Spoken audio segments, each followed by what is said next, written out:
Marcelo, é isso? Isso, Marcelo Tigre. Em dado que Vossa Excelência se dispensa a leitura do relatório. Dispensa, Excelência.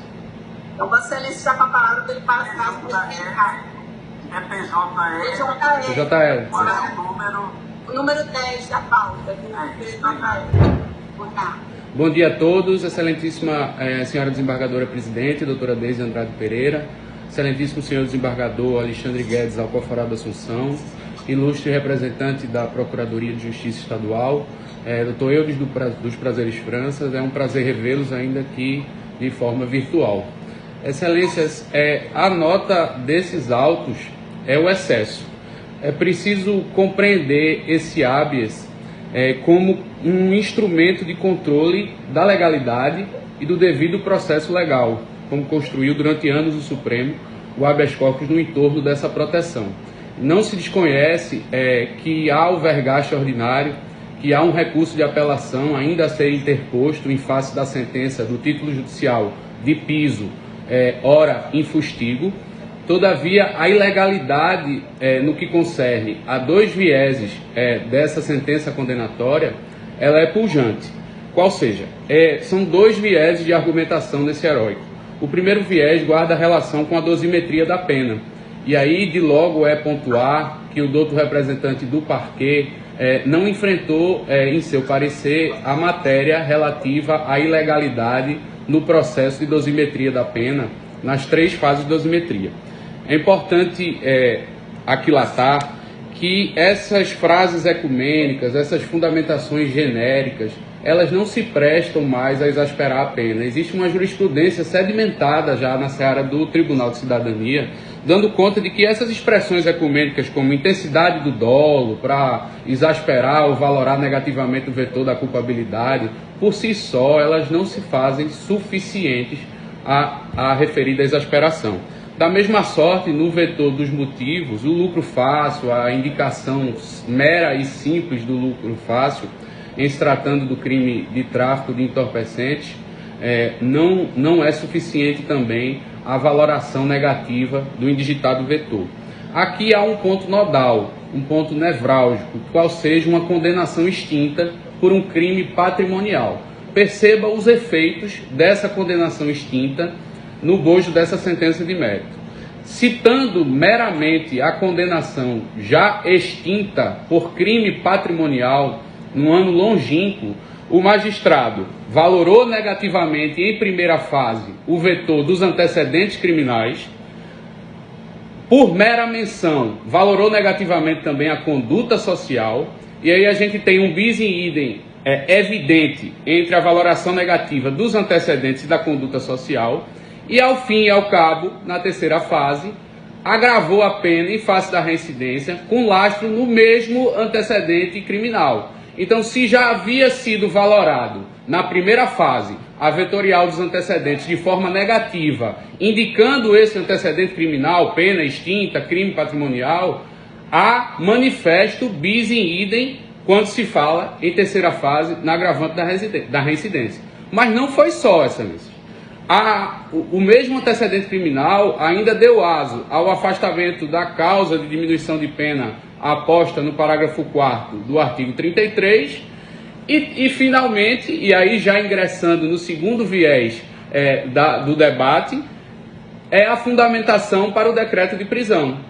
Esse decreto de prisão não está revisado nos moldes do 316, parágrafo único. A natureza da prisão, por mais que tenha sobrevindo o título precário, recorrível, que é a sentença de mérito ora in vergaste, o decreto, a natureza da prisão continua sendo cautelar. E o decreto, ele faz uma relação entre a possibilidade de redelinquência, ou seja, a possibilidade mera, a conjectura de o réu voltar a delinquir, com lastro naquele antecedente, mesmo antecedente criminal, qual seja, crime patrimonial, 2014, pena extinta. Então, excelências, esse antecedente criminal, essa pena extinta, não foi nem um bis, nem um tri, nem um tetra, foi um penta in idem que foi feito aqui. Porque afastou-se a causa de diminuição de pena, decretou-se a prisão preventiva, valorou-se negativamente o vetor dos antecedentes criminais, valorou-se negativamente a conduta social.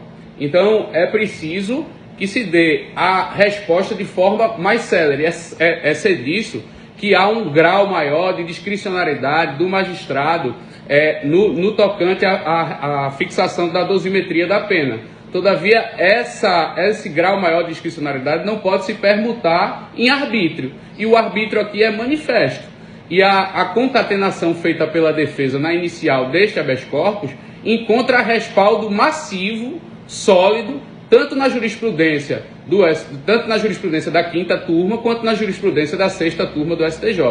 Inclusive até por critérios aritméticos. A quinta turma assentou que para cada vetorial que fosse valorado negativamente, haveria um acréscimo punitivo de 1/8, enquanto a sexta turma fixa esse patamar em 1/6. E nenhum desses critérios foram adotados na sentença. Então, nós, como advogados militantes, sabemos que um recurso de apelação ele vai tramitar por alguns anos, porque são diversos os processos, os trâmites na seara dessa Câmara Criminal. Então, sabemos o tempo médio de um julgamento de um recurso. E aqui não se está a atacar o mérito da condenação, não se está a revolver fatos e provas.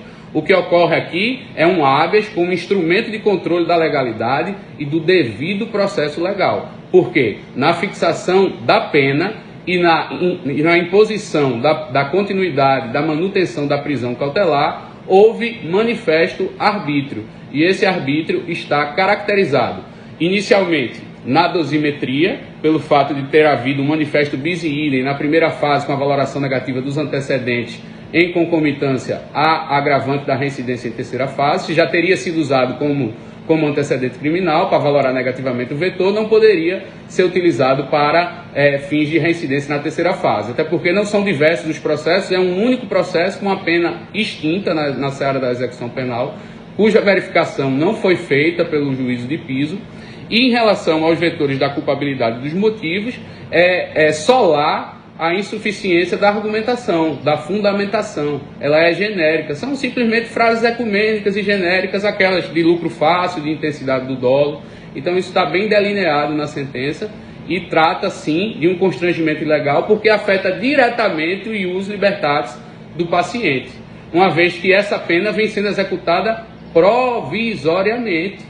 Então, se há um acréscimo punitivo tão exacerbado, a pena foi fixada em 10 anos de reclusão, isso vai ter reflexo direto, fulcral, nodal na liberdade do acusado. Então, num segundo momento, quando se vai para a natureza da prisão cautelar, se verifica que aquele mesmo antecedente está sendo utilizado por mera conjectura como uma possibilidade concreta de haver uma redelinquência, ou seja, de o réu voltar a delinquir, porque em 2014, com a pena extinta, ele cometeu um crime patrimonial. Então não há liame entre o antecedente criminal e a argumentação aposta para a decretação ou manutenção da segregação cautelar, que está alocada como um decreto absolutamente genérico, como é a dosimetria. É um decreto que serve para qualquer pessoa que foi presa com gramas de alcaloide.